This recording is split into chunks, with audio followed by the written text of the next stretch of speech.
ವಿಶ್ವ ಆರೋಗ್ಯ ಸಂಸ್ಥೆ ಇತ್ತೀಚಿನ ದಿನಗಳಲ್ಲಿ ರಾಜ್ಯದ ರೈತರು ಅತಿ ಹೆಚ್ಚು ಅನಾರೋಗ್ಯಕ್ಕೆ ತುತ್ತಾಗ್ತಾ ಇದ್ದಾರೆ ಅಂತ ಕಳವಳ ವ್ಯಕ್ತಪಡಿಸಿದಂಥ ಬೆನ್ನಲ್ಲೇ ಉತ್ತರ ಕರ್ನಾಟಕದ ಸಂಜೀವಿನಿ ಎಂದೇ ಖ್ಯಾತಿ ಪಡೆದಿರುವಂಥ KMCRI ಬಹುಶಿಸ್ತಿನ ಘಟಕ ಮತ್ತೊಂದು ವರದಿಯನ್ನು ಹೊರಬಿಟ್ಟಿರುವಂಥದ್ದು. ರಾಜ್ಯದ ರೈತರು ಅತಿ ಹೆಚ್ಚು ಅನಾರೋಗ್ಯಕ್ಕೆ ತುತ್ತಾಗಲಿಕ್ಕೆ ಅವರು ಬಳಸ್ತಾ ಇರುವಂಥ ಕ್ರಿಮಿನಾಶಕ ಮತ್ತು ರಾಸಾಯನಿಕ ಗೊಬ್ಬರವೇ ಕಾರಣ ಅನ್ನುವಂಥ ವರದಿಯನ್ನು ಹೊರಬಿಟ್ಟಿರುವಂಥದ್ದು. ಇದನ್ನು ರಾಜ್ಯ ಸರ್ಕಾರಕ್ಕೆ ನೀಡಲಿಕ್ಕೂ ಕೂಡ ಮುಂದಾಗಿರುವಂಥದ್ದು.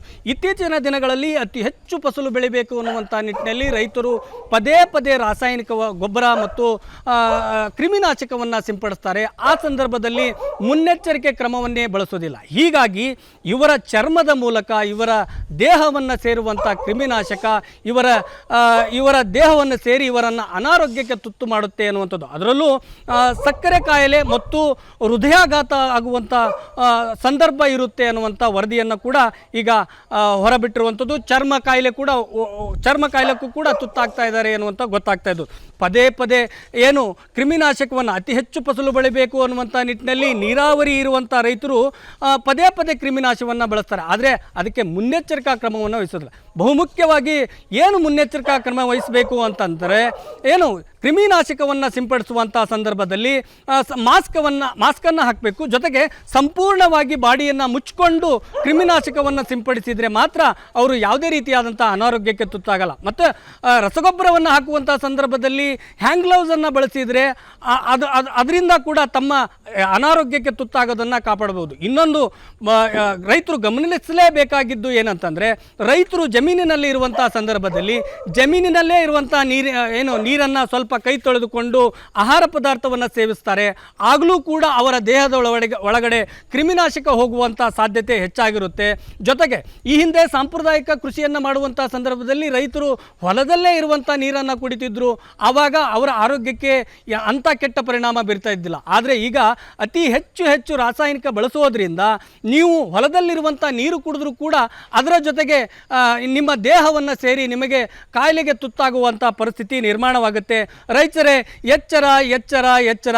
ನೀವು ಕ್ರಿಮಿನಾಶಕವನ್ನು ಬಳಸುವ ಮುನ್ನ ಹೇಗೆ ಇದು ಗೊತ್ತಾಯಿತು ಅನ್ನುವಂಥದ್ದು ನೋಡ್ತಾ ಹೋದರೆ, ಏನು ಧಾರವಾಡದ ಗ್ರಾಮೀಣ ಪ್ರದೇಶದಲ್ಲಿ ಏನು KMCRI ಬಹುಶಿಸ್ತಿನ ಘಟಕ ಏನಿದೆ 13 ರೈತರನ್ನು ಕ್ರಿಮಿನಾಶಕ ಸಿಂಪಡಿಸಿ 2 ದಿನದಿಂದ 15 ದಿನದ ಒಳಗಾಗಿ ಅವರ ರಕ್ತದ ಮಾದರಿಯನ್ನು ಚೆಕ್ ಮಾಡಿದಂಥ ಸಂದರ್ಭದಲ್ಲಿ 15 ದಿನಗಳ ಒಳಗೂ ಅವರ ರಕ್ತದಲ್ಲಿ ಕ್ರಿಮಿನಾಶಕದ ಔಷಧಿ ಪತ್ತೆ ಆಗಿರುವಂಥದ್ದು ಗೊತ್ತಾಗಿದೆ.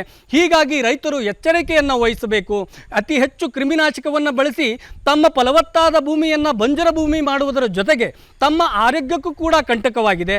ಇನ್ನು ಮುಂದೆ ರೈತರು ಕ್ರಿಮಿನಾಶಕವನ್ನು ಬಳಸುವ ಮುನ್ನ ಮುನ್ನೆಚ್ಚರಿಕೆಯನ್ನು ವಹಿಸಿ ಹ್ಯಾಂಡ್ ಗ್ಲೌಸನ್ನು ಬಳಸಿ ಅತಿ ಹೆಚ್ಚು ಗೊಬ್ಬರವನ್ನು ಬಳಸೋದನ್ನು ಕಡಿಮೆ ಮಾಡಿ.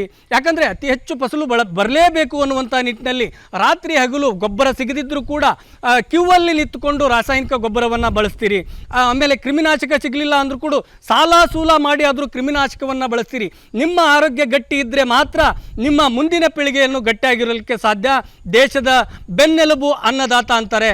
ಈ ದೇಶದ ಬೆನ್ನೆಲುಬು ಅನ್ನದಾತನಿಗೆ ಈಗ ಆರೋಗ್ಯಕ್ಕೆ ಕಂಟಕವಾಗಿದೆ. ಹೆಚ್ಚು ಕಡಿಮೆ ಹೇಳಬೇಕು ಅಂತಂದರೆ ಜಮೀನಿನಲ್ಲಿ ದುಡಿಯುವಂಥ ರೈತರು ದಷ್ಟಪುಷ್ಟವಾಗಿರ್ತಾರೆ, ಗಟ್ಟುಮುಟ್ಟಾಗಿರುತ್ತಾರೆ, ಯಾವುದೇ ಕಾಯಿಲೆಗೆ ತುತ್ತಾಗೋದಿಲ್ಲ ಅನ್ನುವಂಥ ಮಾತುಗಳನ್ನು ನಾವು ಹಿಂದೆ ಹೇಳ್ತಾ ಇದ್ವಿ.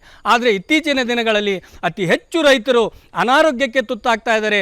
45ರಿಂದ 60 ವಯಸ್ಸು 40ರಿಂದ 55 ವಯಸ್ಸಾಗ್ತಾ ಇದ್ದಂತೆ ಸಕ್ಕರೆ ಕಾಯಿಲೆಯಿಂದ ಬಳಲ್ತಾರೆ, ಹೃದಯ ಸಂಬಂಧಿ ಕಾಯಿಲೆಗಳಾಗಿ ಬಳಲ್ತಾ ಇದ್ದಾರೆ, ಚರ್ಮರೋಗ ಕಾಯಿಲೆಯಿಂದ ಬಳಲ್ತಾ ಇದ್ದಾರೆ. ಹೀಗೆ ಹಲವು ಕಾಯಿಲೆಗಳಿಂದ ಬಳಲ್ತಾ ಇರೋದಕ್ಕೆ ಮುಖ್ಯ ಕಾರಣ ನೀವು ಬಳಸ್ತಾ ಇರುವಂಥ ರಾಸಾಯನಿಕ ಮತ್ತು ಕ್ರಿಮಿನಾಶಕ. ಇದನ್ನು ಬಳಸೋದನ್ನು ಕಡಿಮೆ ಮಾಡಿ, ಜೊತೆಗೆ ಬಳಸುವ ಮುನ್ನ ಮುನ್ನೆಚ್ಚರಿಕೆಯನ್ನು ವಹಿಸಿ ಸಂಪೂರ್ಣವಾಗಿ ಮಾಸ್ಕನ್ನು ಹಾಕಿಕೊಂಡು ಬೆಳಗ್ಗೆ ಕ್ರಿಮಿನಾಶಕವನ್ನು ಸಿಂಪಡಿಸಿ. ಜೊತೆಗೆ ಗೊಬ್ಬರವನ್ನು ಹಾಕುವಾಗ ಹ್ಯಾಂಡ್ ಗ್ಲೌಸನ್ನು ಬಳಸಿಕೊಂಡು ಕ್ರಿಮಿನಾಶಕವನ್ನು ಸಿಂಪಡಿಸಿ.